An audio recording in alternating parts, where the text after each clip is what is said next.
ஆனா பாரதிய ஜனதா கட்சி எங்கேயாவது சொல்லியிருக்கா நீங்க வந்து பீஃப் சாப்பிடக்கூடாது அப்படின்னு? நம்ம நாட்டில் எவ்வளவு பீஃப் சாப்பிட்றாங்க தெரியுமா? சொன்னா அசந்து போடுவீங்க. ஏன்னா 48% ஆஃப் இஸ்லாமியர்கள் அதை சாப்பிட்றாங்க, 26% கிறிஸ்தவர்கள் அதை சாப்பிட்றாங்க, பீஃப் மட்டுமே சாப்பிட்றாங்க. நாய்ப்பூனையே அடிச்சு இப்போ வந்து ஈரோடு கிழக்கு தேர்தலில் கொடுக்க போறாங்க, அது வேற விஷயம். அதாவது மட்டன் பிரியாணிங்கிற பேர்ல அதை அடிச்சு கொடுத்துருவாங்க. நாய் மாமிசம், பூனை மாமிசம் எல்லாம் அங்க கிடக்கும், எல்லாத்தையும் தோல் உரிச்சு அப்படியே தொங்க விட்டுருப்பாங்க. அதெல்லாம் சில ஹோட்டல்ல கூட பிரியாணி தான் கொடுக்குறாங்க. அது எப்படி இருக்கும், என்ன டேஸ்ட் வித்தியாசம்ங்கிறது நம்மளுக்கு தெரியாதுங்க. வெரி சாரி, நாங்களாம் அதை டேஸ்ட் பண்ணி ட்ரை பண்ணது கிடையாது. 2% ஹிந்துஸ் மட்டும்தான் பீஃப் அப்படிங்கிற பேர்ல அதை சாப்பிடுறாங்க. யூபியில எல்லாம் யோகி ஆதித்யநாத் வந்த பிறகு என்ன ஆயிடுச்சு, இந்த கவ் ப்ரொடெக்ஷன் குரூப் அப்படின்ட்டு ஒன்று ஃபார்ம் பண்ணாங்க. 2018 சுப்ரீம் கோர்ட்ல ரொம்ப கிளியரா சொல்லிருக்காங்க கவ் ப்ரொடெக்ஷன் குரூப்புக்கு என்ன SOS அப்படின்னு. ஆனா அவங்களுடைய உத்தேசம் என்னவா இருந்து தெரியுமோ, இந்துக்களை கொஞ்சம் உசுப்பி விடணும், இந்துக்களுடைய அந்த மத நம்பிக்கையை புண்படுத்தணும் அப்படிங்கிற அந்த ஒரே ஒரு நோக்கம். அதனால அவங்க என்ன சொல்றாங்க, நீங்க வெட்டிக்கலாம், தப்பு கிடையாது, ஆனா எங்க வெட்டணும் அப்படிங்கிறதுக்கு ஒரு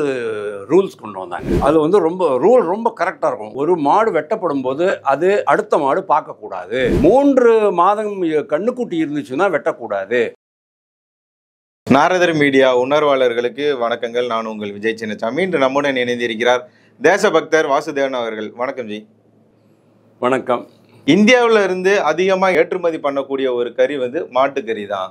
ஆனால் இங்கே வந்து மாட்டுக்கறி சாப்பிடக்கூடாதுன்றதை நம்ம எப்படி பார்க்கலாம் அப்படின்னு சொல்லி பாஜகவின் எதிர்கட்சிகளாக இருக்கக்கூடிய சில கட்சிகள் வந்து இந்த மாட்டுக்கறி குறித்தான விமர்சனத்தை முன் வச்சிட்டு இருக்காங்க.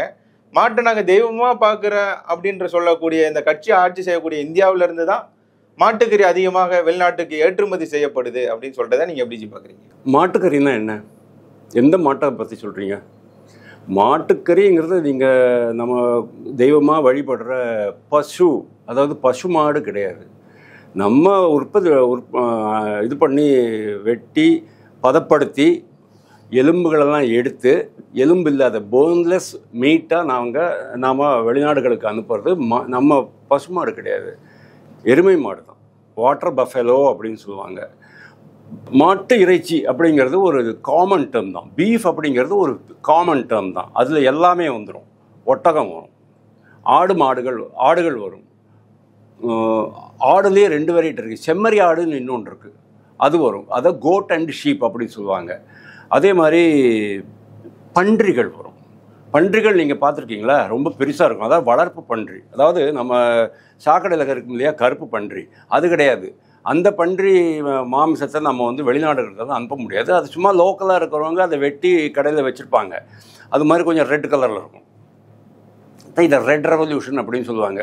க்ரீன் ரெவல்யூஷன்னா அக்ரிகல்ச்சர், ப்ளூ ரெவல்யூஷன் சொன்னோன்னா இது அது என்னது, மீன், லாப்ஸ்டரு, அந்த மாதிரி சமாச்சாரங்கள், கடல் பிராணிகள். இதுக்கு வந்து ரெட் ரெவல்யூஷன் இல்லைனா பிங்க் ரெவல்யூஷன் அப்படின்னு சொல்லுவாங்க. பிங்க்னு நான் நார்மலி சொல்கிறதில்ல, ரெட் அப்படின்னு சொல்லுவாங்க. இது வந்து ஒரு தவறான ஒரு புரிதல் அப்படின்னு நான் பார்க்குறேன். நம்ம நாட்டில் நிறைய பேருக்கு, நீங்கள் கேட்ட நல்ல கேள்வி தான், நிறைய பேருக்கு உங்களை மாதிரியே ஒரு தவறான புரிதல் இருக்குங்கிறது என்னுடைய அபிப்பிராயம். இதுக்கு காரா பீஃப் அப்படிம்பாங்க, CARA பீஃப் அப்படிம்பாங்க. இப்போ பீஃப் பிரியாணி அப்படின்னு கடையில் போட்டு வச்சுருப்பான் பாருங்க. நம்ம ரேடியல் ரோட்டில் போனீங்கன்னு சொன்னோன்னா உங்களுக்கு தெரியும், அந்த வேளாச்சேரிலேருந்து இதுக்கு போகிற ஆலந்தூர் போகிற வழியில் அங்கே பார்த்தீங்கன்னா பீஃப் 60 ரூபா அப்படி பிளேட் போட்டு வச்சுருப்பான். அதெல்லாம் வந்து எருமாடுடைய மாம்சம் தானே தவிர பசுவுடைய மாம்சமாக இருக்க சான்ஸே கிடையாது. இது ஒன்று. இந்த காரா பீஃப் அப்படின்னு தான் சொல்கிறோமே தவிர அதை பீஃப் அப்படின்ட்டு நம்ம எக்ஸ்போர்ட் பண்ணுறது கிடையாது. அதே மாதிரி போன் இல்லாமல் தான் நம்ம எக்ஸ்போர்ட் பண்ணணும் அப்படிங்கிற மாதிரி சட்ட விதிகள் இருக்குது. என்னமோ பாரதிய ஜனதா கட்சி வந்த பிறகு யார் என்னென்னலாம் சாப்பிடணும் அப்படிங்கிற மாதிரியெல்லாம் சட்டத்திட்டம் கொண்டு வந்த மாதிரியெல்லாம் இவங்கெல்லாம் கட்டமைச்சிட்டு இருக்காங்க. ரொம்ப தப்பு. குறிப்பாக சில இஸ்லாமிய இயக்கங்கள் தான் இதை ஆரம்பிச்சிருக்கு.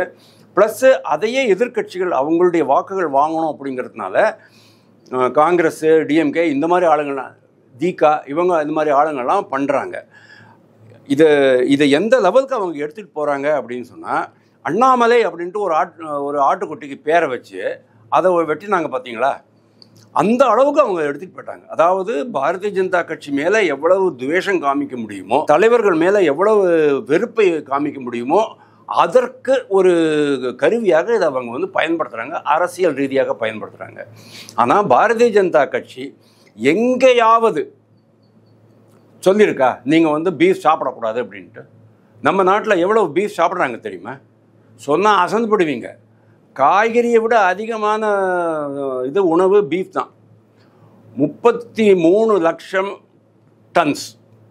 அப்படின்னா நீங்கள் பாருங்கள், 3 மில்லியன் 3.3 மில்லியன் டன். ஒரு டன் சொன்னோன்னா 1000 கிலோ. 33 லட்சம் டன் அப்படின்னா நீங்கள் பார்த்துங்க எவ்வளோ இருக்கும் அப்படிங்கிறது நீங்கள் பார்த்துங்க. அவ்வளோ சாப்பிட்ற ஒரு நாட்டில், ஏன்னா 48% ஆஃப் இஸ்லாமியர்கள் அதை சாப்பிட்றாங்க, 26% கிறிஸ்தவர்கள் அதை சாப்பிட்றாங்க, பீஃப் மட்டுமே சாப்பிட்றாங்க. இந்த இதில் வந்து உங்களுக்கு இது கிடையாது. நான் சொன்ன அந்த கேமல், ஒட்டகம், மற்ற இதெல்லாம் கிடையாது. நாய் பூனை எல்லாம் ஒன்றும் கிடையாது. நாய் பூனையும் அடித்து இப்போ வந்து ஈரோடு கிழக்கு தேர்தலில் கொடுக்க போகிறாங்க, அது வேறு விஷயம். பிரியாணி, அதாவது மட்டன் பிரியாணிங்கிற பேரில் அதை அடித்து கொடுத்துருவாங்க. ஏன்னா நடுவில் நீங்கள் பார்க்குறீங்க இல்லையா, நிறைய இடங்கள் வந்து கன்ஃபிஸ்கேட் பண்ணுறாங்க. நாய் மாமிசம், பூனை மாமிசம் எல்லாம் அங்கே கிடக்கும், எல்லாத்தையும் தோல் உரிச்சு அப்படியே தொங்க விட்டுருப்பாங்க. அதெல்லாம் சில ஹோட்டலில் கூட பிரியாணி தான் கொடுக்குறாங்க. கண்டிப்பாக தான் கொடுக்குறாங்க. நிறைய பேருக்கு தெரிய மாட்டேங்கிறது. அது எப்படி இருக்கும், என்ன டேஸ்ட் வித்தியாசங்கிறது நம்மளுக்கு தெரியாதுங்க. வெரி சாரி, நாங்களாம் அதை டேஸ்ட் பண்ணி ட்ரை பண்ணது கிடையாது, பண்ணவும் மாட்டோம். ஸோ பாரதிய ஜனதா கட்சி என்றைக்குமே நீங்கள் இதை சாப்பிடணும், இதை சாப்பிடக்கூடாது அப்படின்னு அவங்க சொல்லவே கிடையாது. எல்லாருமே சாப்பிட்டுக்கிட்டு தான் இருக்கீங்க. 2% இது தான், இவங்க தான் ஹிந்துஸ் மட்டும்தான் பீஃப் அப்படிங்கிற பேரில் அதை சாப்பிட்றாங்க. அது என்ன சாப்பிட்றாங்க, இந்த 2% தான் உங்களுக்கு அந்த இதெல்லாம் வந்துடுறது. இந்த போல்ட்ரி, அதாவது கோழி, ஆடு, இந்த மாதிரி சமாச்சாரங்கள்லாம் வந்துடுறது. அப்படி இருக்கும்போது நாட்டிலேயே 33 லட்சம் டன் நீங்கள் வந்து சாப்பிட்டுட்டு இருக்கீங்கன்னு சொன்னால் இது வந்து ஒரு விஷம பிரச்சாரம் இல்லையா இது? அதாவது இந்த ஓவைசி மாதிரி ஆளுங்களாம் வேணும்னே இதை எடுக்கிறாங்க. அது ஏன் எடுக்கிறாங்கங்கிறத சொல்கிறேன். ஒரு சின்ன ஒரு இன்ட்ரோடக்ஷன். இந்த யூபியிலலாம் இந்த யோகி ஆதித்யநாத் வந்த பிறகு என்ன ஆயிடுச்சு, இந்த கவ் ப்ரொடெக்ஷன் குரூப் அப்படின்ட்டு ஒன்று ஃபார்ம் பண்ணாங்க. கவ் ப்ரொடெக்ஷன் குரூப்புக்கு என்னடா வேலை அப்படின்னா, இந்த மாடுகளெல்லாம், அது பசுமாடை சொல்கிறேன், பசுமாடுகளெல்லாம் எடுத்துக்கிட்டு போவாங்க இல்லையா, இதில் ட்ரக்கில் அடைச்சி எடுத்துக்கிட்டு போவாங்க. அங்கே போய்ட்டு ஒரு இடத்துல போய் வெட்டிட்டு அதை வந்து மாம்சம் பண்ணி விற்றுருவாங்க. அவங்களெல்லாம் தடுக்க போனாங்க. அவங்களாம் தடுக்க போகும்போது என்னாகும், ஆட்டோமேட்டிக்கலி உங்களுக்கு அடிதடி வரும், அறுவாள் வெட்டு வரும், எவனோ ஒருத்தன் செத்து போயிடுவான். ஸோ முஸ்லீம்களுக்கு பீஃப் சாப்பிடக்கூட உரிமை இல்லை இந்த நாட்டில் அப்படின்ட்டு இவங்க ஆரம்பிவிடுவாங்க. தொடர்ச்சியாக ஒரு 4-5 இன்சிடென்ட் நடந்தது, அவ்வளோதான். ஆனால் அதுவும் இன்றைக்கி கண்ட்ரோலில் வந்துருச்சு. 2018 சுப்ரீம் கோர்ட்டில் ரொம்ப கிளியராக சொல்லியிருக்காங்க, கவ் ப்ரொடெக்ஷன் குரூப்புக்கு என்ன SOS அப்படின்ட்டு. நீங்கள் வந்து ஒரு ட்ரக் போகிறத பார்த்தீங்கன்னு சொன்னால் விசாரிக்கணும், என்ன எங்கே கூட்டி எடுத்துகிட்டு போ. சமீபத்தில் மாதவி லதா கூட ஒரு இதில் கலந்துக்கிட்ட போது ஹைதராபாத்தில் அப்படி தான் நடந்தது. ஒரு பர்டிகுலர் ஒரு லேடி, ஒரு பெண் அந்த வண்டியினுடைய பானட்டில் ஏறி சத்தம் போட்டுக்கிட்டு இருந்தா. ஒரு பெண் கூட பசு வதையை தடுப்பதற்கு போராடுகிறாள் அப்படிங்கிறது இது உண்மை. ஆனால் இதை எவ்வளோ தூரம் அரசியலாக்கியிருக்காங்க அப்படின்னு சொன்னால், 2019 எனக்கு ரொம்ப நாள் ஞாபகம் இருக்குது, 2020 நினைக்கிறேன், அந்த குடியுரிமை சட்ட திருத்தம் வந்தது இல்லையா, அது வந்து அதுக்கும் இஸ்லாமியர்களுக்கும் சம்பந்தமே கிடையாது. அதுக்கும் உலக இஸ்லாமியர்களுக்கும் சம்பந்தம் கிடையாது, அதற்கும் நம்ம நாட்டு இஸ்லாமியர்களுக்கும் சம்பந்தம் கிடையாது. நான் ஏன் இதெல்லாம் சொல்கிறேன் அப்படின்னா, நீங்கள் வந்து இன் டோட்டாலிட்டி தான் நீங்கள் இதை புரிஞ்சுக்க முடியும். நீங்கள் தனியாக நீங்கள் பசுவதை தடுப்பு சட்டம் பற்றி மட்டுமே நம்ம வந்து கிளாஸ் எடுக்கணும்னு சொன்னால் 10ஆம் கிளாஸ் படிக்கிற மாதிரி ஆகிடும். நம்மளுக்கு அது தேவையில்லை. நம்ம வந்து ஒட்டு மொத்தமாக இதை அலசி பார்க்கணும். அப்போ தான் நேயர்களுக்கு சரியான புரிதல் இருக்கும். நம்ம இந்த இன்டர்வியூ கேட்ட பிறகு நேயர்களுக்கு மொத்த புரிதலும் ஏற்பட்டு விடும் அப்படிங்கிறதுல எனக்கு எந்த சந்தேகமும் இல்லை. அதனால தான் நான் இதெல்லாம் சொல்கிறேன். ஸோ 2020 குடியுரிமை சட்ட திருத்தம் வந்து இஸ்லாமியர்களுக்கு எதிரானது அப்படின்ட்டு ஆரம்பித்தாங்க. கேரளாவில் ட்ரிவாண்ட்ரத்தில் செக்ரட்டரியேட்டுக்கு கீழே, அதாவது கவர்மெண்ட் செக்ரட்டரியேட்டுக்கு கீழே அந்த ரோட்டில் ஒரு பசுமாடை எடுத்துகிட்டு வந்து அதை அப்படியே வெட்டினாங்க. அது வந்து இதுதான் ஐபிசியில் 428, 429 2 பிரிவுகள் இருக்குது. அதன்படி எந்த ஒரு அனிமலுக்கு, மிருகத்துக்கு நீங்கள் வந்து தீங்கு இழைத்தாலும் அது வந்து குற்றம் அப்படின்ட்டு ஐபிசிலையும் போட்டிருக்காங்க. அதுக்கு பிடிச்சாங்களா அப்படி இல்லையாங்கிறது தெரியாது. ஆனால் அவங்களுடைய உத்தேசம் என்னவா இருந்து தெரியுமோ, ஹிந்துக்களை கொஞ்சம் உசுப்பி விடணும், ஹிந்துக்களுடைய அந்த மத நம்பிக்கையை புண்படுத்தணும் அப்படிங்கிற அந்த ஒரே ஒரு நோக்கம்தான். இஸ்லாமியர்களுக்கு, பாகிஸ்தானில் வாழும் இஸ்லாமியர்களுக்கும், பங்களாதேஷில் வாழும் இஸ்லாமியர்களுக்கும், மற்ற நாடுகளில் வாழும் இஸ்லாமியர்களுக்கும் நீங்கள் சட்ட திருத்தம் கொண்டு வரல. ஆனால் அங்கே வாழ்கிற ஹிந்துக்கள் கிறிஸ்டியன்கள், புத்திஸ்டுகள், சமணர்கள் அவங்களுக்கு மட்டும் நீங்கள் நம்ம நாட்டு குடியுரிமைக்காக சட்டம் கொண்டு வரீங்க அப்படின்ட்டு இஸ்லாமியர்களுக்கு எதிரானதும் தவறான பிரச்சாரம் பண்ணாங்க அவங்க. அதனால இந்த அளவுக்கு அவங்க வந்து இதையே அவங்க வந்து பிஜேபி துவேஷம், ஆர்எஸ்எஸ் வெறுப்பு அப்படிங்கிற மாதிரி சொல்கிறாங்க. ஆனால் பிஜேபியோ ஆர்எஸ்எஸ்ஸோ இன்னைக்கு வரைக்கும் சொல்கிறேன், ஏதாவது ஒரு எக்ஸாம்பிள் நீங்கள் எனக்கு கொடுங்க, மாட்டு இறைச்சி சாப்பிடக்கூடாதுன்னு அவங்க என்னுமே சொன்னது கிடையாது. ஏன்னு கேட்டால் வேத காலத்துலேருந்தே இருக்குது சார். இது நம்ம இதில் வேத காலங்கள்லேருந்தே நம்மளுக்கு வந்து இந்த மாதிரி இறைச்சி சாப்பிட்றது, அதாவது இன்னொரு பிராணியை அழித்து சாப்பிட்டுக்கலாம், அதில் தோஷம் கிடையாது அப்படின்ட்டு நம்மளுக்கு அந்த காலத்திலே சொல்லப்பட்டிருக்கு. முனிவர்கள், ராமன், ஸ்ரீராமன் அவங்க கூட அந்த காலத்தில் இதெல்லாம் பண்ணிக்கிட்டு தான் இருந்தாங்க. ஏன்னா இது வந்து ஒரு இயல்பான சமாச்சாரம் அப்படிங்கிறதுனால. நான் வந்து அந்த ரிலீஜியஸ் ஆஸ்பெக்டில் அப்புறமா வரேன். ஸோ நம்ம நாட்டில் இது நடந்துக்கிட்டு தான் இருக்கும். அதாவது மாட்டு இறைச்சிக்கு எந்த கண்ட்ரோலும் கிடையாது, தடையே கிடையாது. ஆனால் ஒரு மாட்டு நீங்கள் எப்படி அடிக்கலாம், அது எப்படி அந்த மாமிசத்தை பிரிக்கலாம் அப்படிங்கிறதுக்கு சட்ட விதிமுறைகள் இருக்குது. ஆக்சுவலி உண்மையை சொல்லப்போனால் நம்ம நாடு சுதந்திரம் அடைவதற்கு முன்னாலேயே இந்த பசுவதை சட்டங்கள்லாம் வந்து கொண்டு வரணும். ஏன்னா இங்கிலீஷ்காரன் இருந்தான், அவனுக்கு நம்ம ஊர் மாடெல்லாம் ரொம்ப பிடிக்கும். அவங்க கொண்டு வரல. அப்போவே நிறையா பேர் மாதிரி யோசிச்சுக்கிட்டு இருந்தாங்க. இந்த கான்ஸ்டிடியூஷனல் அசம்பிளின்ட்டு ஒரு 10-13 பேர் வந்து அந்த அரசியலமைப்பு சட்டம் ஏற்றினாங்க பார்த்தீங்களா, அதுலேயும் கடுமையான விவாதம் நடந்தது. அப்போது 2-3 பேர் இப்படி சொன்னாங்க, இந்த பசு வதை தடுப்பு சட்டம்ங்கிறத விட பசு பாதுகாப்பு உரிமையை நாம் அடிப்படை உரிமையாக மக்களுக்கு வழங்க வேண்டும் அப்படின்னாங்க. ஃபண்டமெண்டல் ரைட் அப்படின்னு ஒன்று இருக்குது இல்லையா, ஒரு 7 ரைட்ஸ் இருக்குது உங்களுக்கு. நீங்கள் எந்த மதத்தை வேணாலும் தழுவிக்கொள்ளலாம், நீங்கள் எந்த தொழில் வேணாலும் செய்து கொள்ளலாம், நீங்கள் எந்த மொழி வேணாலும் பேசலாம், அந்த மாதிரி ஒரு சில உரிமைகள் இருக்குது இல்லையா. இப்போ வந்து கல்வி கூட நம்மளுக்கு ஒரு உரிமை தான். அதே மாதிரி உங்களுடைய கால்நடை இனங்களை பாதுகாப்பதற்கு உங்களுக்கு உரிமை வழங்கப்பட வேண்டும் அப்படின்னு அவங்க சொன்னாங்க. அப்புறமா என்னமோ ஒரு காரணத்தினால அது வேண்டாம், இதை வந்து directive principles of state policy அப்படின்னு ஒன்று இருக்குது. அதாவது வழிகாட்டு கொள்கை, அதாவது மாநிலங்களுக்கு வழிகாட்டு கொள்கை, அந்த கொள்கையில் நாம் இதை எடுத்துக்கலாம் அப்படின்ட்டு அவங்க டிசைட் பண்ணிவிட்டு 48 வழிகாட்டு கொள்கையில் அது வருது. என்ன வருது? கால்நடை பராமரிக்கப்பட வேண்டும், உள்நாட்டு இனங்கள் பாதுகாக்கப்பட வேண்டும், வளர்க்கப்பட வேண்டும், அவைகள் பலப்படுத்தப்பட வேண்டும், இப்படிலாம் சொல்லியிருக்காங்க அதில். அதுக்கப்புறமா அதில் சொல்கிறாங்க, சரி வயசாகிடுச்சுன்னா என்ன பண்ணுவீங்க? கால்நடைக்கு வயசாகி போச்சு, 13 வயசாகி போச்சு, இனிமேல் பால் கறக்கலை, எருதாக இருந்தால் உழ மாட்டேங்குது, சும்மா உட்காந்துட்டு இருக்கு, அதுக்கு தீனி போட முடியாது. அப்போது என்ன பண்ணுறாங்க, ஒரு சட்டம் கொண்டு வராங்க. ஏன்னா இது ரொம்ப பெரிய பிரச்சனையாக போயிடும். அமெரிக்காவில் இருக்கிற கால்நடை பாப்புலேஷன் பார்த்தீங்களா, கால்நடையினுடைய எண்ணிக்கை அதை விட 3 மடங்கு இங்கே அதிகம் இருக்குது. அங்கே வந்து ஒரு கோடி இருக்குதுன்னு சொன்னோன்னா இங்கே 3 கோடி, அங்கே வந்து 10 கோடி இருக்குன்னா இங்கே 30 கோடி இருக்குது. அதாவது நம்ம நாட்டில் 33 கோடி கால்நடை இனங்கள் இருக்கின்ற எண்ணிக்கையில் இருக்குது. அவ்வளவும் பாதிக்கு மேலே வேஸ்ட் ஆகிடுச்சுன்னா நேச்சுரலாகவே அது இறந்து போயிடும். இறக்காமல் அது இருக்கிற வரைக்கும் அதுகளுக்கு தீனி போடணும் இல்லையா, தீவனம் போடணும். ஏன்னா விவசாயிகளுக்கெல்லாம் அவ்வளோலாம் வருமானம் கிடையாது அந்த காலத்தில். அப்போ தான் ஒரு சட்டம் கொண்டு வராங்க, நீங்கள் அதை வெட்டிக்கலாம், அதாவது அதனுடைய மாம்சத்தை பயன்படுத்துவதற்காக வெட்டிக்கலாம். ஏன்னா நீங்கள் பாருங்கள், ஆடு வெட்டுறீங்க, கோழி வெட்டுறீங்க, மீன் வெட்டுறீங்க, எல்லாமே உயிரினங்கள் தானே. அந்த உயிரினங்களுக்கு வெட்டும்போது வலிக்கிறதுன்னு சொன்னால் மாடுகளுக்கும் வலிக்கத்தான் செய்யும். அதனால் அவங்க என்ன சொல்கிறாங்க, நீங்கள் வெட்டிக்கலாம், தப்பு கிடையாது, ஆனால் எங்கே வெட்டணும் அப்படிங்கிறதுக்கு ஒரு ரூல்ஸ் கொண்டு வந்தாங்க. அபட்டாயர் ரூல்ஸ் அப்படின்னு பேர். அபட்டாயர் அப்படின்னு சொன்னோன்னா அந்த கால்நடை வெட்டும் இடம், வதையை செய்யும் இடம். அதே மாதிரி அது வந்து ஊருக்கு வெளியில் இருக்கணும், இவ்வளோ பெரிய இடத்துல இருக்கணும், அதுக்கு வந்து கழிவுகள் இருக்கணும், அதுக்கு வந்து ஸ்டன்னிங் ஏரியா அப்படின்னு ஒன்று இருக்கும். ஸ்டன்னிங் ஏரியானா ஒன்றும் இல்லை, அது வந்து ரூல் ரொம்ப கரெக்டாக இருக்கும். ஒரு மாடு வெட்டப்படும் போது அது அடுத்த மாடு பார்க்கக்கூடாது, தள்ளி இருக்கணும். 10 வருஷத்துக்கு மேலே வயதான மாடுகள் தான் வெட்டப்பட வேண்டும். 3 மாதம் கண்ணுக்குட்டி இருந்துச்சுன்னா வெட்டக்கூடாது, 3 மாத கண்ணுக்குட்டியும் வெட்டக்கூடாது, 3 மாத கண்ணுக்குட்டி இருக்கிற பசுவையும் வெட்டக்கூடாது. இந்த மாதிரி பல்வேறு ரெஸ்ட்ரிக்ஷன்ஸ்லாம் இருக்குது.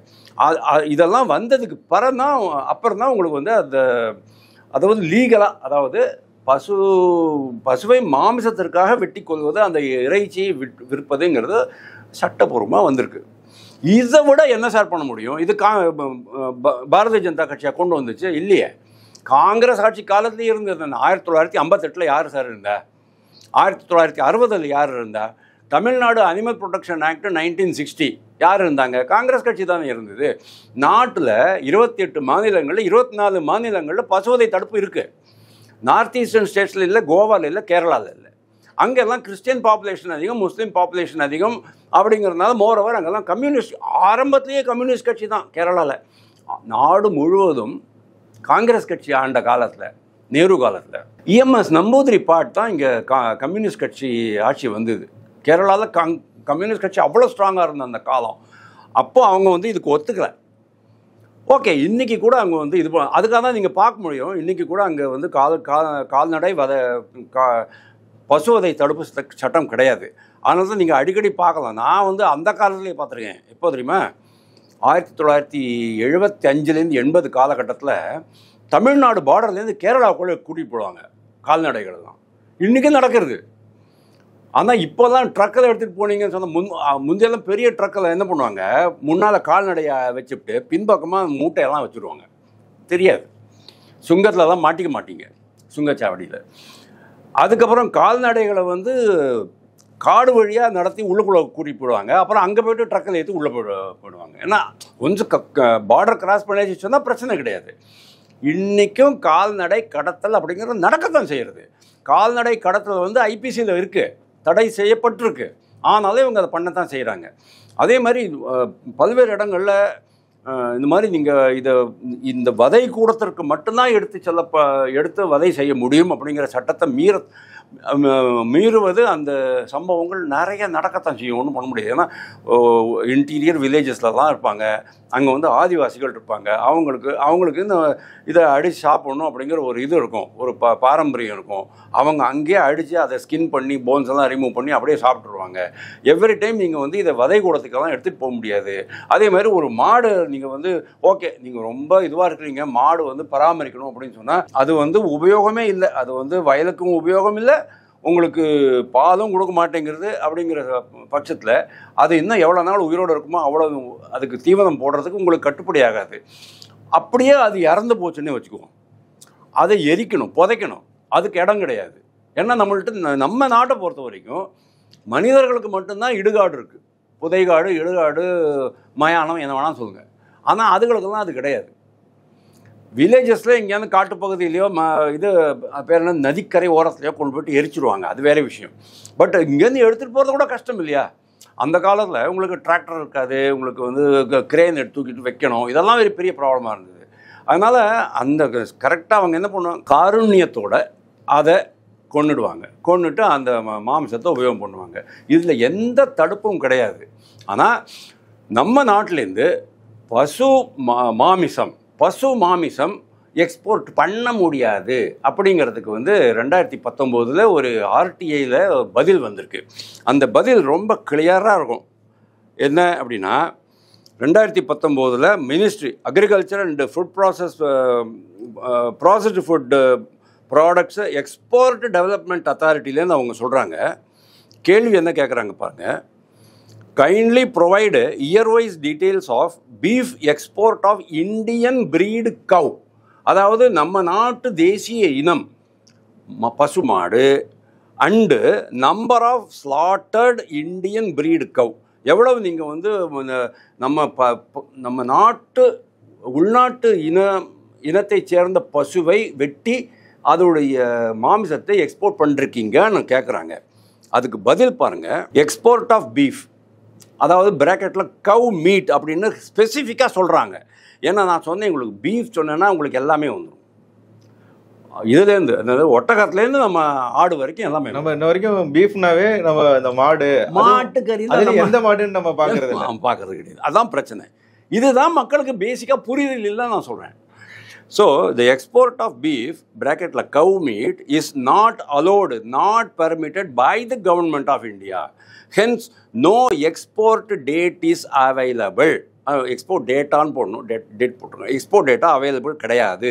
எக்ஸ்போர்ட் ஸ்டாட்டிஸ்டிக்ஸு பாக்கியெல்லாம் உங்களுக்கு வந்து அந்த ஏபிஇடிஏ அந்த இது இருக்குது இல்லையா, ஃபுட் ப்ராசஸிங் இதில் உங்களுக்கு கிடைக்கும் அப்படின்னு போட்டிருக்கு. It is very clear. அதாவது பசுவதை கூடாதுங்கிறது சொல்கிறாங்க. ஆனால் அந்த பசுவதை நீங்கள் எக்ஸ்போர்ட் கண்டிப்பாக பண்ண முடியாது. ஆனால் வயதான பசுக்களுக்கு சர்டிஃபிகேட் வாங்கிக்கிட்டு யார் வீட்டில் கொடுப்பாங்க, வெட்டினரி டிபார்ட்மெண்ட்டில் போயிட்டு கரெக்டாக அந்த இதை அதை வெட்டி பார்த்துக்கலாம், சாப்பிட்டுக்கலாம் அப்படிங்கிற அந்த பசுவதை அந்த சர்டிஃபிகேட்டை வாங்கணும். வாங்கினதுக்கப்புறமா நீங்கள் அதை வெட்டிக்கலாம். ஆனால் பல்வேறு கிராமங்களில் வந்து இதெல்லாம் வெட்டிக்கிட்டு இருக்க மாட்டாங்க. யாராச்சும் கல்யாணம் இது திருமணங்கள் அது மாதிரி பெரிய பெரிய சடங்குகள், இல்லைன்னா ஐயனார் கோயில் திருவிழா, இல்லைன்னா கருப்பணசாமி கோயில் திருவிழா, அங்காளம்மன் திருவிழா, அந்த மாதிரி திருவிழாக்கள் எல்லாம் என்ன பண்ணுவாங்க, வெளியில் போயிட்டு ஞான ஒரு இடத்துல மறைச்சி அதை இது பண்ணி கொண்டாந்து கறி பண்ணி கொடுத்துருவாங்க, சாப்பாடு போட்டுருவாங்க. அதாவது ஊர் மக்கள்லாம் சாப்பிட்ற மாதிரி அதை பண்ணிவிடுவாங்க. அதனால் இது வந்து கரெக்டாக அவங்க ஃபாலோ பண்ணுறாங்களா அப்படிங்கிறது ரொம்ப கஷ்டம் இது. அதனால் மத்திய அரசு எதுவுமே பண்ணது கிடையாது. பாரதிய ஜனதாவும் சரி, ஆர்எஸ்எஸும் சரி இதுக்கு வந்து எதிராகவே கிடையாது. சும்மா பாரதிய ஜனதா கட்சி வந்தால் இது மாற்றிடுவாங்க, அரசியல் நிர்ணய சட்டத்தை மாற்றிடுவாங்க, நான் எந்த உடை போட்டுக்கணும்னு அவங்க தான் சொல்லுவாங்க, எந்த சாப்பாடு சாப்பிடணும்னு சொல்லுவாங்க, எந்த பெண்ணை கல்யாணம் பண்ணிக்கணும் அப்படின்னு அவங்க தான் சொல்லுவாங்க. இதெல்லாம் பைத்தியக்காரத்தனம். அதாவது தேவையில்லாத விஷம பிரச்சாரம். இந்த விஷம பிரச்சாரம் இவங்க மட்டும் பண்ணல சார். அமெரிக்காவில் இருக்கிற யூனிவர்சிட்டி, ஃப்ரான்ஸில் இருக்கிற யூனிவர்சிட்டி, இங்கிலாண்டில் இருக்கிற யூனிவர்சிட்டியில் இருக்கிற ப்ரொஃபஸர்ஸ் எல்லாம் கூட பண்ணுறாங்க. பிபிசி கூட அதானே பண்ணுது. BBC is 100% anti India. பிபிசியில் அடிக்கடி இந்த மாதிரி ஆர்டிகல்ஸ்லாம் வரும். அதில் வந்து எழுதுகிறவங்களுடைய பேரை பார்த்தாலே தெரியும் எனக்கு, இவன் அப்படி தான் எழுதியிருப்பான் அப்படின்ட்டு. மொசப்பிடிக்கிறேன் கண்டிப்பாக அவங்க பார்த்தோன்னு தெரிஞ்சு போய்டும், கரெக்டாக அதையே தான் எழுதியிருப்பான். ரிலீஜியஸ் இன்டாலரன்ஸ் அப்படின்னு எழுதியிருப்பான். அதாவது மத ரீதியாக சகிப்புத்தன்மை இன்மை அப்படிமா. உண்மையை சொல்லப்போனால் பாரதிய ஜனதா கட்சி மிக மிக அதிகமாக சகிப்புத்தன்மையை தான் காட்டுகிறது. ஆர்எஸ்எஸ்க்கு கொஞ்சம் கூட வெறுப்பு அப்படிங்கிறதே கிடையாது. அதனால தான் அவங்க சொல்கிறாங்க, எல்லா மசூதியிலையும் போயிட்டு கீழே நீங்கள் வந்து சிவலிங்கத்தை தேட போகிறீங்களா அப்படின்ட்டு அவர் கேட்குறாரு. யாராவது இஸ்லாமியர்கள் கேட்டிருக்காங்களா சொல்லுங்கள், எங்கள் மசூதிக்கு கீழே சிவலிங்கம் இருக்குது, வாங்கய்யா கும்பிடுங்க ஏன்னா யாராவது சொல்லிருக்கானா? கிடையாது, மாட்டவே மாட்டாங்க. இதுதான் இந்த ரெண்டு இதுக்குமான இது. நான் பசு வந்து எல்லாரும் சாப்பிட்டுட்டு இருக்காங்க, எக்ஸ்போர்ட் பண்ண முடியாதுன்னு நான் சொன்னேன். எல்லாருமே சாப்பிட்டுட்டு தான் இருக்கிறாங்க, எக்ஸ்போர்ட் பண்ண முடியாது. ஆனால் பசுவதை தடுப்பு சட்டம் ஏன் இருக்குது, கண்டினியூ பண்ணுறோம் அப்படின்னு கேட்டால் அதை எடுக்கலாமே அப்படின்னு நம்ம ஒரு கருத்து வரும். ஏன் அதை எடுக்கக்கூடாது அப்படின்னா, பசு வந்து நம்ம நாட்டினுடைய அந்த மத உணர்வுகள், அதாவது இந்த இஸ்லாமியர்களுடைய ஆதிக்கம்லாம் 1000-1100 வருஷம் தானே சார் நம்ம பார்த்துருக்கோம். 900 அதாவது 10வது செஞ்சுரிக்கு அப்புறம் தான் இஸ்லாமியர்கள்லாம் உள்ளே வர ஆரம்பித்தாங்க. அதுக்கு முன்னால் அலெக்சாண்டர் வந்துட்டு போனான், போகிற வழியிலே செத்தும் போயிட்டான்.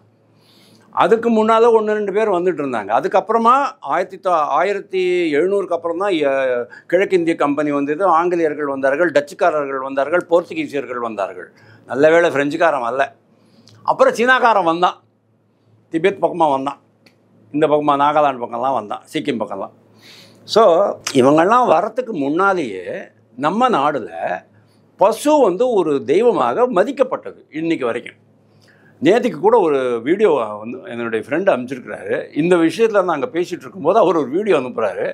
ஒரு பசு கன்றுக்குட்டிக்கு தொட்டில் கொண்டாட்டம் நிகழ்ச்சி நடத்துகிறாங்க. எப்படி ஒரு குழந்தை பிறந்த உடனே, நீங்கள் கூட பண்ணிருப்பீங்கன்னு நினைக்கிறேன், ஒரு குழந்தை பிறந்த உடனே அதுக்கு வந்து தொட்டில் போடுவாங்க இல்லையா, ஒரு எவ்வளோ மாதத்துக்குள்ளங்கிறது தெரியாது எனக்கு, மேபி 1.5 மாதம் 1 மாதத்துக்குள்ளே தொட்டில் போடுவாங்க.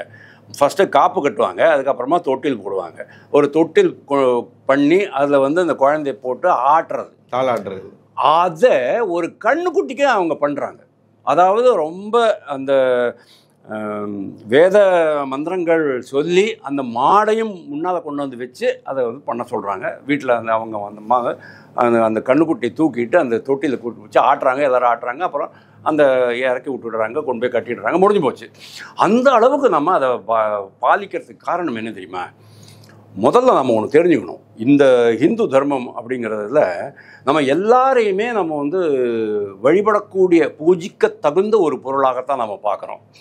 அந்த காலத்தில் அதாவது வேத காலத்தை நான் சொல்கிறேன், அதாவது அது எந்த யுகம் அப்படிங்கிறது நீங்கள் கேட்கக்கூடாது, நம்மளுக்கு தெரியாது. அந்த யுகங்களில் யஜ்ஞங்கள்லாம் பண்ணுறதுக்கு, யாகங்கள் பண்ணுறதுக்கு நம்மளுக்கு பால், தயிர், நெய் எல்லாம் வேணும். அதெல்லாம் கொடுக்கறதுக்கான ஒரு ஒரு ஒரு பசு. அந்த அந்த அந்த பசு, அதாவது தேவி இருக்கு இல்லையா, சக்தி சிவன் அப்படின்னு ரெண்டு சக்திகள் இருக்குது. அந்த ரெண்டு சக்திகள் இணைஞ்சால் தான் உங்களுக்கு வந்து உலகம் அப்படின்னு நம்ம சொல்கிறோம். அந்த டைகாட்டமிங்கிறத நீங்கள் பார்க்கலாம், ஆண் பெண் பார்க்கலாம், இரவு பகல் அப்படிங்கிறது பார்க்கலாம், மாதிரி டைகாட்டிலிட்டன் சீடு அப்படின்னு சொல்லுவாங்க. இது மாதிரி பல்வேறு சமாச்சாரங்கள் இருக்குது. ஓகே, உலகத்துக்கெல்லாம் பொது ஆதி கடவுள்னா உங்களுக்கு புவனேஸ்வரி. அதுக்கப்புறம் தான் உங்களுக்கு வந்து சாமுண்டி, வாராகி, வைஷ்ணவி, சாம்பவி அப்படி இப்படின்னு வந்துட்டு இருக்கும். லக்ஷ்மி, பார்வதி, சரஸ்வதி. அதில் சுரபி அப்படின்னு ஒன்று உண்டு. அந்த சுரபிங்கிறது அந்த சக்தியினுடைய ஒரு அம்சம். அந்த சுரபி தான் மாடுகளினுடைய தலைவி. இந்த மாடுங்கிறது ஒரு தனி உலகமாக நம்ம பார்க்குறோம்.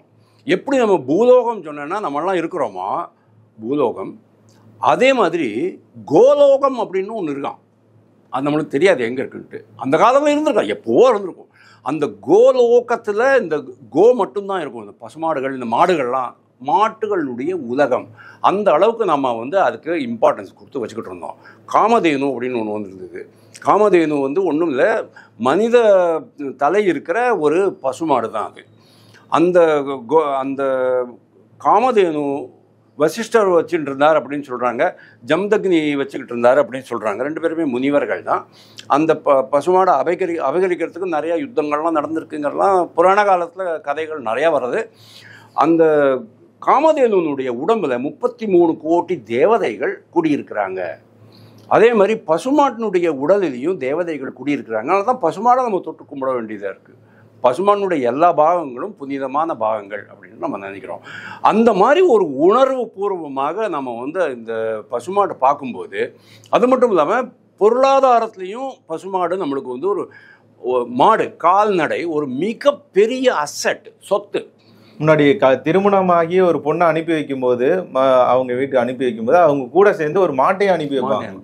எக்ஸாக்ட்லி. அதே மாதிரி கோவில் திருவிழாக்கள்லாம் மாடு வரும். ஸ்ரீரங்கத்தில் நீங்கள் பார்த்துருப்பீங்க, மாடு வரும், குதிரை வரும், ஒட்டகம் வரும், யானை வரும். இது நாதம் கொண்டு வைப்பாங்க. அதாவது இந்த மாதிரி அதுக்கு வந்து ஒரு ரிலீஜியஸ், நம்ம பாருங்கள் எவ்வளோ அருமையான ஒரு கோட்பாடு பாருங்கள். எல்லா உயிரினங்களும் சமம் அப்படிங்கிற, எல்லா உயிரினங்களுக்கும் இந்த நாட்டில் வாழறதுக்கு தகுதி இருக்குது.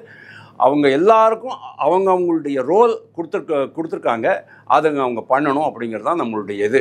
ஸோ இந்த அளவுக்கு நம்மளுக்கு வந்து நம்மளுடைய உணர்வுகளோடு ஒன்றி போன அந்த பசுமாடை நம்ம வதைக்கக்கூடாது. அப்படிங்கிறதுனால தான் இந்த பசுவதை சட்டம்ங்கிறத நம்ம மாற்றக்கூடாது. நம்ம மாற்றிட்டோம் அப்படின்னா என்ன தெரியுமா, நம்ம உள்நாட்டு ஜாதிகள்லாம் கெட்டு போய்டும். இந்த ஜல்லிக்கட்டு நாங்கள் ஏங்க இவ்வளோ ரொம்ப சீரியஸாக அதுக்காக போராடினோம். ஜல்லிக்கட்டில் போயிட்டு நீங்கள் மாடை கண்ட்ரோல் பண்ணிட்டு 500 ரூபா பாக்கெட்டில் வாங்கிட்டு போகிறதுக்காக கிடையாது. ஜல்லிக்கட்டு அந்த குறிப்பிட்ட அந்த ஜாதி மாடுகள் இருக்கு இல்லையா, அந்த மாடுகளினுடைய மரபு காப்பாற்றுறதுக்காக தான். அந்த மரபணு ப்ரிசர்வ் பண்ணணும், காப்பாற்றணும், வலுப்படுத்தணும். அது அழிந்து போகக்கூடாது. நம்ம நாட்டில் கிட்டத்தட்ட 23 மிகப்பெரிய ஜாதிகள் இருக்குது. தமிழ்நாட்டிலே 7 ஜாதிகள் இருக்குது. அந்த 7 ஜாதிகளில் இன்னும் கொஞ்ச நாள் நீங்கள் விட்டுட்டீங்கன்னு சொன்னால் எல்லாமே அழிஞ்சு போயிடும். ஏன்னா தமிழ்நாட்டில் வந்து கால்நடை பராமரிப்பு சட்டம் இருக்குது, கால்நடை பாதுகாப்பு சட்டம் எல்லாமே இருக்குது, கைட்லைன்ஸ் எல்லாமே இருக்குது. அந்த டிபார்ட்மெண்ட்டில் ஆஃபீஸர்ஸ் இருக்கிறாங்க, அவங்களாம் என்ன பண்ணுறாங்கங்கிறது எனக்கு தெரியாது. ஆனால் இந்த சட்டம் மட்டும் இல்லாமல் இருந்துன்னு சொன்னால் எல்லாம் வெட்டி போயிடும். காளை மாடுகளே வெட்டி போயிடுவாங்க.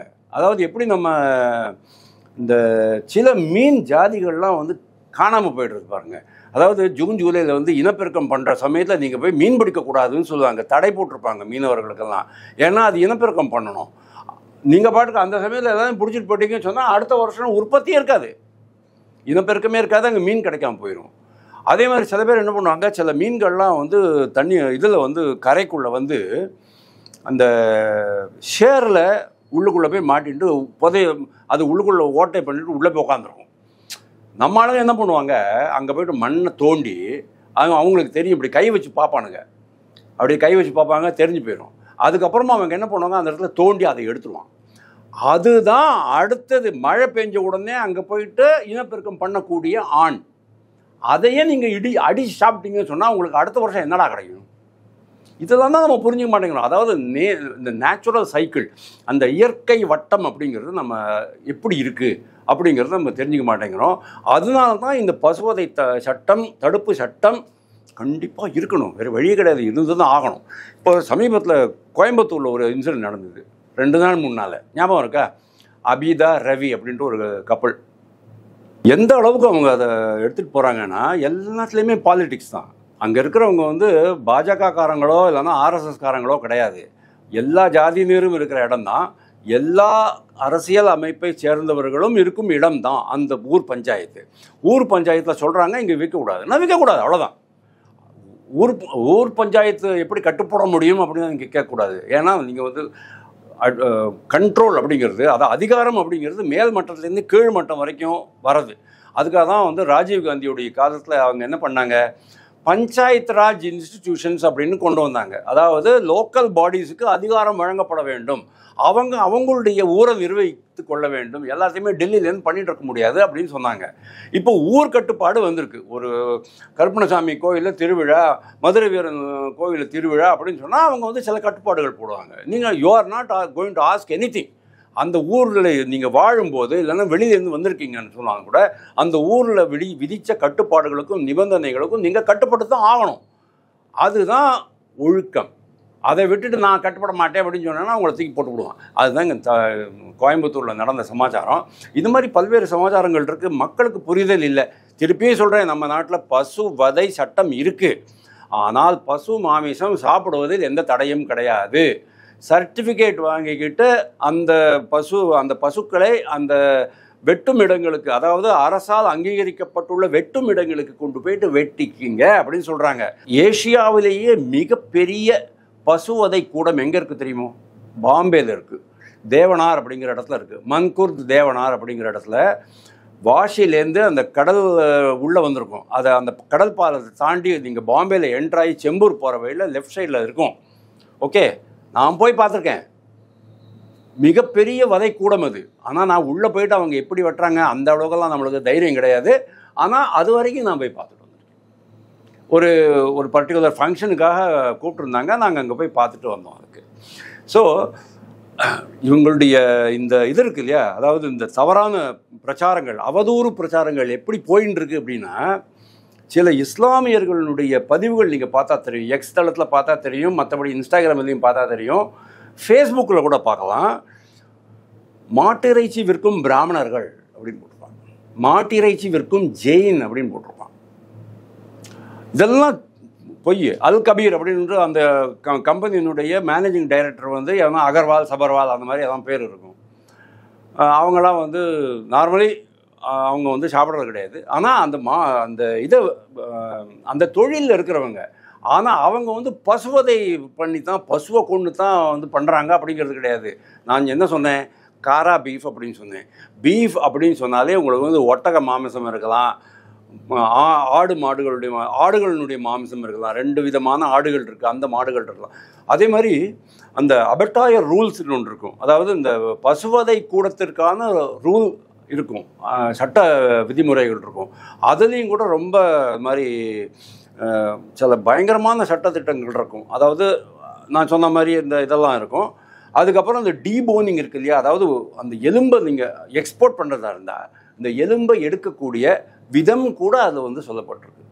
அந்த அளவுக்கு நம்ம பண்ணுறோம். எல்லா ஹலால்னு ஒரு இது இருக்குது, நீங்கள் கேட்டிருப்பீங்கன்னு நினைக்கிறேன். அதாவது எந்த ஒரு உயிருக்குமே வலிக்காமல் அந்த உயிர் பிரிய வேண்டும் அப்படிங்கிறதுனால அவங்க என்ன பண்ணுவாங்க, ஸ்டன்னிங் பண்ணிடுவாங்க, கண்ணை கட்டிடுவாங்க.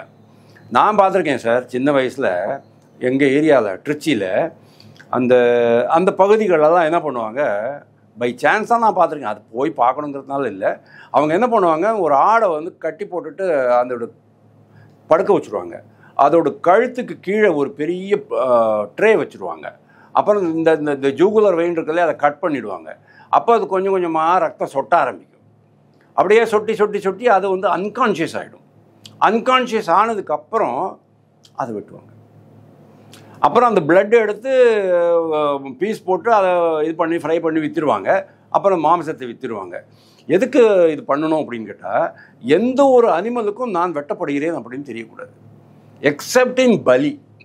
எரும மாடுகளெல்லாம் பலி போடுறோம் இல்லையா, காமாக்கியாவில் அஸ்ஸாமில் எருமை மாடு பலி இன்றைக்கும் நடக்கிறது. நேபாள் மன்னர் அங்கே பூட்டான் நேபாள் மன்னர் அங்கே வருஷம் அங்கே போயிட்டு பலி போட்டுட்டு தான் வருவார். இதெல்லாம் குலதெய்வத்தில் ஜி நான் ஆடு வெட்டி பார்த்துருக்கேன். பன்னியை வெட்டுறாங்க அவங்க. பன்னியை எங்கள் குலதெய்வம் வீரங்கி ஐயனார்னு சொல்லி எங்களோட குலதெய்வம் அங்கே பன்னி வெட்டுறாங்க. ஐயோ, ஆடு பன்னி அங்கே பலி கொடுக்குறாங்க. அப்புறம் மற்ற கோயிலில் வந்து கோழி கொடுப்பாங்க. நான் வந்து பார்த்தது எனக்கே ஆச்சரியமா இருக்கு. பன்னியே பலி கொடுக்குறாங்க. பன்றி பலி கொடுத்து நான் பார்த்ததே கிடையாது. ஆக்சுவலி எனக்கே ஆச்சரியமா இருக்கு. ஒரு நல்ல அருமையான ஒரு ஐடியா கொடுத்தீங்க நீங்கள். எனக்கு ஞாபகம் வந்தது. எனக்கு பன்றி பற்றி பேசும்போது 2 விஷயம் நான் சொல்லணும். எப்படி ஹிந்துக்களுக்கு வந்து ஒரு இந்த பசுமாடுகள் வந்து ஒரு மத உணர்வோடு இருக்கோ, அதனால நம்ம வந்து பசு மாமிசத்தை சாப்பிட மாட்டேங்கிறோம். அதே மாதிரி இஸ்லாமியர்கள் பன்றி சாப்பிட மாட்டாங்க. ஏன் அப்படின்னா, பன்றி அவங்களுடைய மத நூலில் சொல்லப்படலை, அதாவது குரானில் சொல்லப்படலை. ஆனால் அந்த மத தலைவர்கள் ஓவர் பீரியட் ஆஃப் டைம், அதாவது 3000 வருஷம் முன்னால் ஆரம்பித்த மதம் 2000 முதல் 1000 வருஷம் இதெல்லாம் சாப்பிட்டுக்கிட்டு தான் இருந்தாங்க அந்த ஏரியாவில். அதாவது இப்போ இருக்கிற அந்த வெஸ்ட் ஏஷியா பக்கத்துலலாம். அதுக்கப்புறமா வந்த மத குருமார்கள் என்ன சொன்னாங்க, இந்த பன்றி வந்து எல்லாத்தையுமே சாப்பிடுது, அதனால இது வந்து நம்மளுக்கு சாப்பிட்றதுக்கு தகுந்தது அல்ல அப்படின்னு சொன்னதுக்கப்புறமா அவங்க ஸ்டாப் பண்ணிட்டாங்க. அது வரைக்கும் அதை சாப்பிட்டுட்டு தான் இருந்தாங்க. ஆனால் ஒரே இடத்திலே தோன்ற 2 ஆப்ரஹாமிக் ரிலிஜன்ஸ், அதாவது வெஸ்ட் ஏஷியாவில் ஜெருசலம் பக்கத்தில் தோன்றிய 2 உலகின் மிகப்பெரிய மதங்கள், ஒன்று இஸ்லாம், இன்னொன்று கிறிஸ்டியானிட்டி. அதில் கிறிஸ்டியன்ஸ் இன்றைக்கும் போர்க்கு தான் சாப்பிடுவாங்க.